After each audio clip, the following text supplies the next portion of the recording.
and their followers in the country. Your Excellencies, distinguished ladies and gentlemen, may I now respectfully invite His Eminence Muhammad Sa'ad Abubakar III, CFR, Sultan of Sokoto, to deliver his paper. Your Eminence.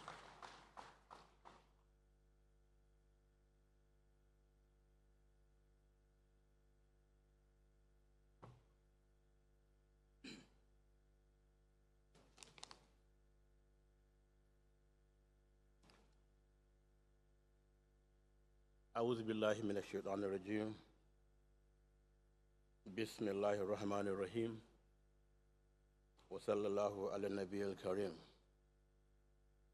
Your Excellency, the President, Commander-in-Chief of the Armed Forces, President Muhammadu Buhari, GCFR, who is living in a couple of hours on a very, very high note and much healthier and looking much fresher despite all the odds and the tension. The Vice President-elect, Hashim Shettima, GCON, our own dear, very dear brother, the former President of Kenya, Uhuru Kenyatta, whose last sentences or words were those of a very, very patriotic Nigerian. We thank you for your comments, and we believe those who have ears must have heard you very, very clearly. I must recognize my co-contributors to this inaugural lecture, and of course, the owner of Ife, my own very dear brother, the co-chairman of the National Council of Traditional Rulers, and other distinguished leaders of this great country. I greet you all in the best form of greeting. Assalamu alaikum wa rahmatullahi wa barakatuh. We've just had a very, very interesting topic given to us by a highly experienced and respected elder statesman in our great continent, Africa, and the world.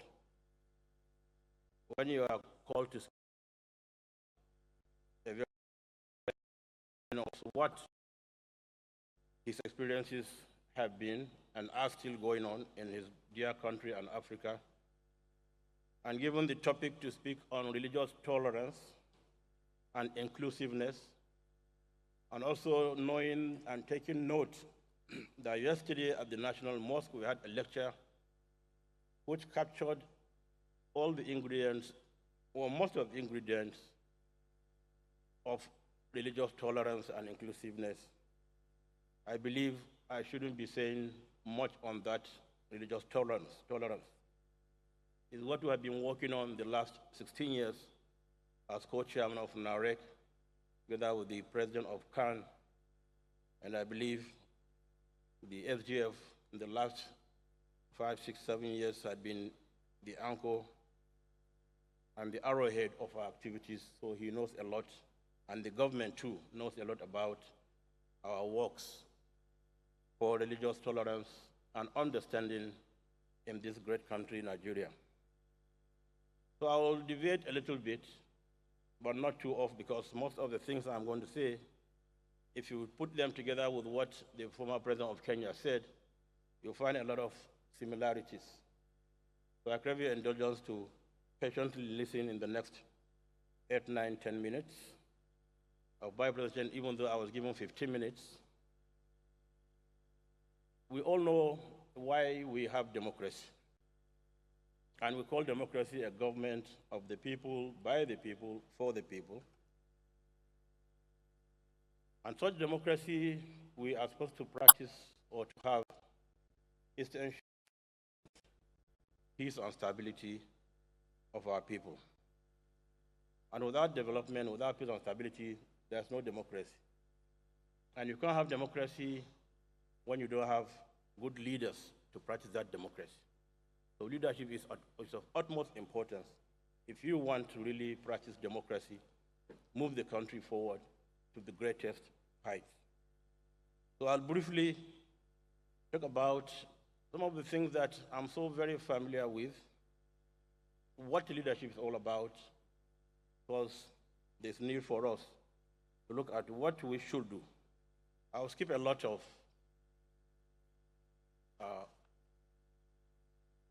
sentences or comments that people might not understand. But I want to start by expressing our deep gratitude to Almighty Allah subhanahu wa ta'ala, the Most High, for making it possible to witness the 7th consecutive democratic transition of power in our great country, Nigeria, without any major hitch or crisis.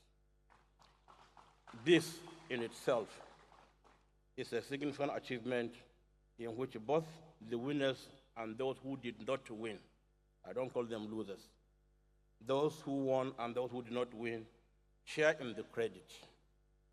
The lecture from our distinguished speaker has been well conceived and delivered, and I believe we've all heard it.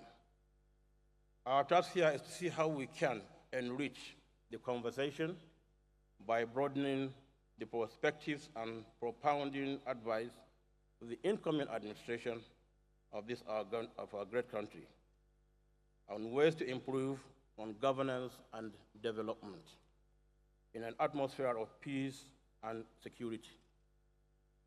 Coming from a tradition of good governance that is informed by an intellectual tradition, which itself is an heir of a long tradition of governance going back to the empires of Ghana, Mali, and Songhai, perhaps my contribution should dwell on the writings of our forefathers who established the Sokoto Caliphate over 200 years ago. Being scholars, these leaders have left behind over 350 different works between the three prominent figures. I will just provide some few snippets to take us through this short presentation. On the necessity of government, for example, Sultan Muhammad Bello said, "It is certainly known that if it were not for the power of rulers, no person would have been safe in his house, let alone in the wilderness, nor would it be permissible for any person to collect tax, and the interest of the public would not have been preserved. For this reason, it becomes necessary to appoint a supreme leader and his deputies, such as the prime ministers, the governors, and the judges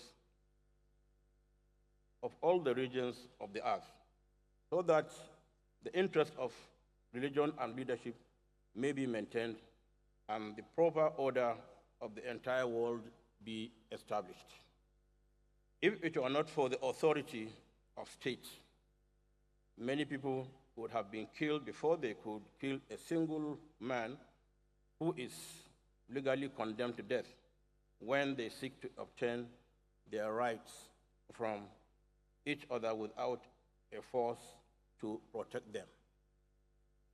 Rulers in our case are those who have been elected to govern us, govern our country or our states at both the federal and state levels, should see leadership as a trust from God, for which they have to ultimately account to him, as Sheikh Abdullah bin Fodio said. Verily, political power is a vicegerency from Allah and a stewardship from God's apostle. How great then its dignity and how heavy are its burdens. If the leader follows the path of righteousness, piety will take ascendancy over his worldly desires. If he goes astray, his piety will fall victim to worldly lust. Therefore, fear God. Know that every soul shall have a taste of death, and you shall receive your full recompense on the day of judgment. Leadership is also service to the people. As Sheikh Uthman Danfodio said, seeing to the welfare of people is more effective than the use of force. It has been said that the crown of a leader is his integrity, his stronghold is his impartiality, and his wealth is that of his people. There will be no triumph with transgression, no rule without learning, and no leadership with vengeance. No society can rise above its leaders. In other words, it is the quality of leaders which determines and pegs the quality of society. As Sultan Muhammad Bello said, leaders are like a spring of water, and all our officials are like water wheels. If the spring is pure, the filth in the water wheels cannot harm it.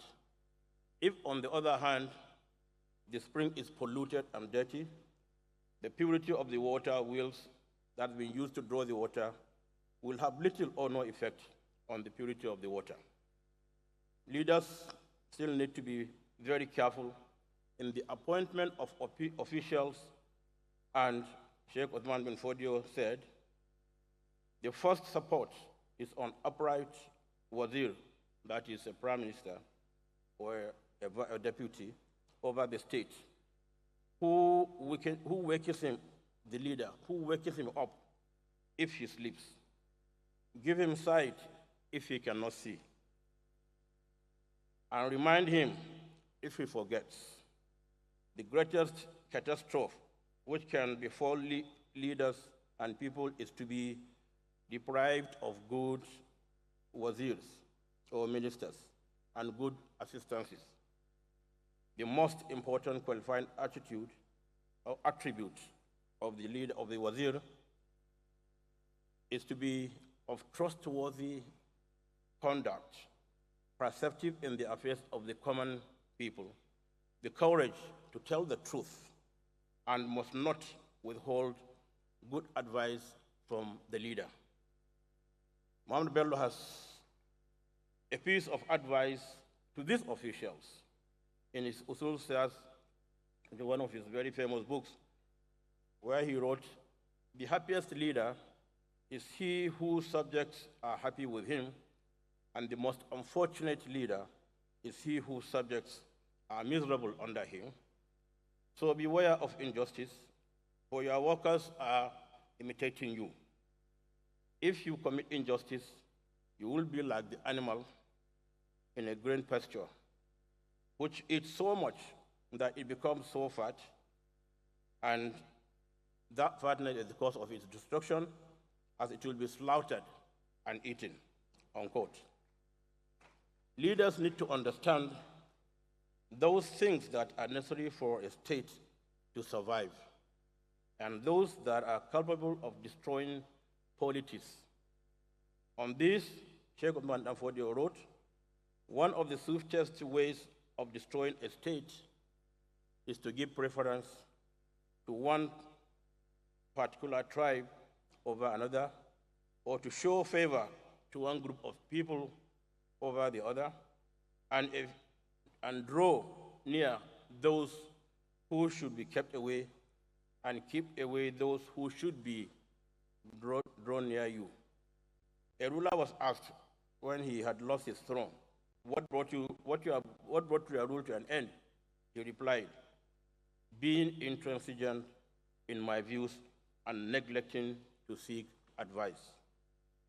Your Excellencies, distinguished ladies and gentlemen, these are some of the few remarks I want to make to draw attention of our incoming governors, presidents, and other leaders on the intellectual heritage which we have been talking about for decades, or for centuries rather, which I hope our elected officials will reflect on and find useful as they undertake the onerous task of children with the affairs of the state.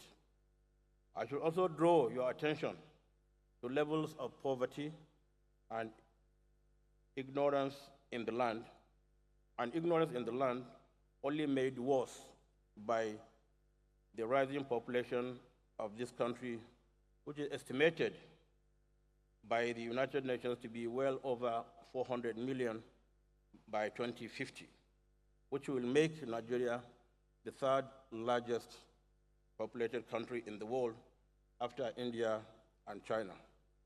As political leaders, you need not only think of the next election, but also, and more importantly, think of the next generation. I leave you with these thoughts and pray for God's guidance, wisdom, and patience, for our leaders to take our country to the highest height, and may we have peace and stability in our great country, Nigeria, and as we wish our incoming government most of the Allah's blessings in all what they do to take our country to the promised land, we call on all and all to give support, prayer, and stay in peace. And may Allah subhanahu wa ta'ala reward all of our leaders for what they have done for our country, and may He bring peace and stability. As I also leave you in peace, I say, wassalamu alaikum wa rahmatullahi wa barakatuh.